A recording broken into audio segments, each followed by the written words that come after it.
Welcome guys to my new episode of online grocery app. In previous episode we have implemented the add to cart functionality and we have fetched all the products which were included in the products collection. So let me show you the products collection in Firebase. Here we have added 3 products manually into the database, and as you can see each product, for example this product is carrot, so its category is vegetables. Similarly we have second product which is strawberry, its category is fruits, and the third product is cauliflower, its category is vegetables. Now our main task is we have to fetch all the products based on categories only. So for example here we have vegetables, so we do not have to show the strawberry into the vegetables, right? Strawberry will come into fruits category. So let me click this. We have fetched the strawberry based on fruit category. So we will change this tabs and you can fetch all the products based on tab as well. So that's what I am going to demo today in this episode. Here this is vegetables, so all the vegetable products has been added into this, and here we have added the add to cart functionality similar to our home page. So that's what the task of today's episode is. So let's quickly move to the FlutterFlow and execute the categories part and the products part. Okay, let's come to the FlutterFlow project here, and inside the page selector you can select the home page here, and inside this home page when the user click on any of these categories we have to open one new page where all the products based on that category will be displayed. So for that we have to create one page. So let's add one page here. You can select the by default template list and we will use this products template. So here list of products based on category. So here you can arrange the name. Okay, so here we will implement the products part. So for that let's remove all this let's remove all of these containers here. Command shift in Mac and control shift in Windows. So that's how you can delete all the part here, and let me show you the simplest way you can implement this. So come to the home tab. We have already implemented the UI part here, so let's reuse that. So go to first select the home, go to widget tree, select the smart basket here, and here you can see the column. So right click here and copy this tile and come to list of products based on category page. Go to widget tree, select the categories part here. Here we have categories. Inside this column itself we have to paste the products part. Right here we have executed the products UI, but the problem here is inside home page we were fetching all the products. So let me show you the query here inside home page. So let me select this column here, and here we have implemented the products query. So as you can see, fetch query collection products and fetch all the documents. Here we haven't applied any filter inside home page, but here in list of products page we have to apply some filter. So select the categories, and here also there is a column, and inside the query collection here go to edit page.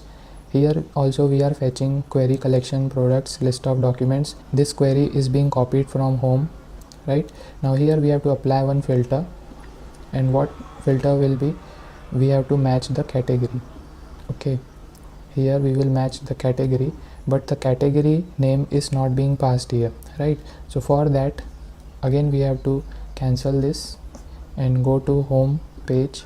We have to select this category. Okay, now when user clicks on this, so add one action here, navigate to, and we will pass the user to list of products, and here we will define some parameters. Okay, so let's add one parameter, name it as category name.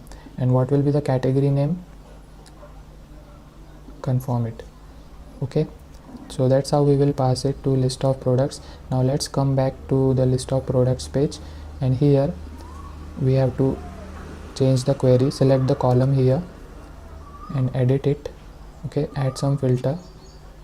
Here we will compare it with category name equal to, and we have passed the category name which user has selected. Okay, confirm it. So all the products based on category will now be fetched. So let's change the name of this first. Let's give it as vegetables.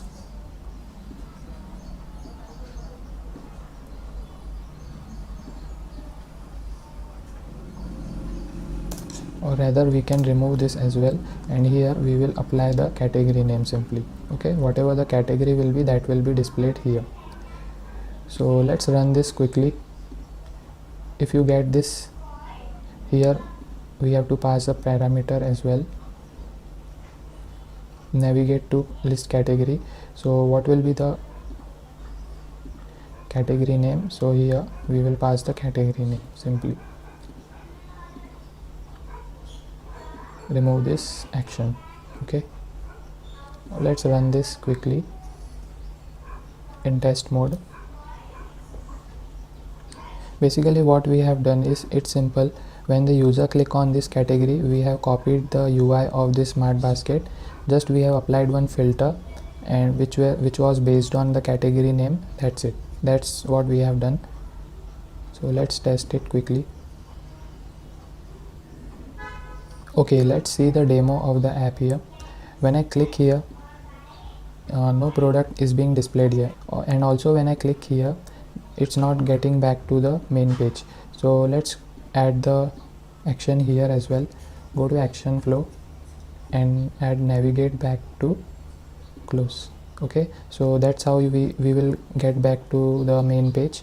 And let's fix the products part, like why we are not getting the products. So inside products here, we have applied one filter, inside which we have added the category. Okay, which should be equal to category. Now I guess I have mentioned the wrong name here. Here we have added the category name inside products collection, and here inside connect tab we have added the category only, right? And inside products I have manually entered category name, so that's the issue. So let's remove this and add a new field, category, and name it as vegetables. Okay, similarly for this also we have to remove this and add the category, and that will be our fruits category. Similarly here we have to add the category, and it should be vegetables. Now the UI, now here you can see the categories are being added here. Okay, when I click here, now we can see we can go back to this. Now here we are just displaying the price part here. Let's add one text which will display the name of product as well. So inside this column we will add one text, and this text will be above this text, and the name of this text we will assign it as products document product name. So whatever the product name will be, that will be displayed here. So let's reload this again, and that will be displayed inside the categories part. Now if I click here, we can see the name of product is coming here, right? Let's click the fruits category as well, right? So as you can see, we have added the fruits, and the products of fruits are getting displayed here. Now here as you can see, we are not able to see the name of categories. This error is coming, so let's fix that as well.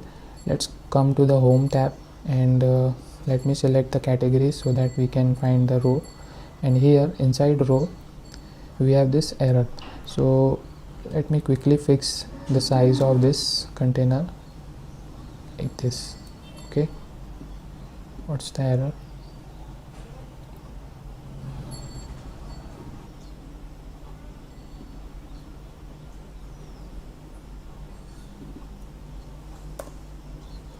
And here also I have added the padding 7 only. Okay, save this and run this, reload this. Okay, as you can see, the error is gone. Now we are able to see the name of categories very clearly. So this was a quick demo of how you can fetch all the products based on categories. Okay guys, that's it for today. See you in the next episode. Thank you for watching.